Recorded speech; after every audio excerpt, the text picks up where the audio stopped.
tuko ndani ya 10 la mwisho na tumeadhiwa hapa kwamba tuongeze bidii katika ibada, na sote tuweke azma na nia hiyo ya kuongeza bidii katika siku 10 hizi zilizobaki, na inshallah Mwenyezi Mungu atusamehe madhambi yetu, atupe kila la kheri, aijalie nchi yetu idumu katika amani tuliyokuwa nayo. Ndugu zangu, kama kuna ombi, basi mimi nakuombeni nyote, mashekhe wetu, maimamu wetu, mashekhe wetu wote na waumini kwa ujumla, tuiombee nchi yetu amani.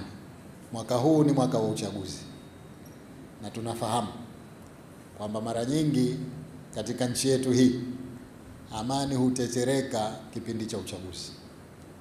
Mwaka huu sote kwa pamoja tuweke azma ya kwamba tuingie katika uchaguzi kwa salama, tutoke kwa salama, na tukipata amani hii ikiendelea, maana yake yale mambo ya kimaendeleo mengi tutayafanya.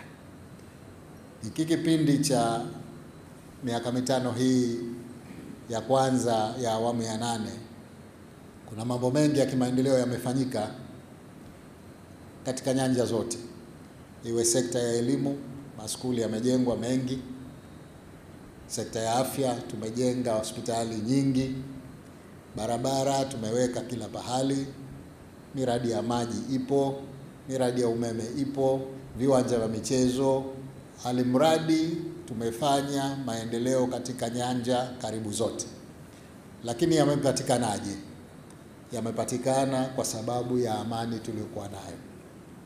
Tungekuwa tunazozana, tungekuwa tunahasimiana, tusingefika.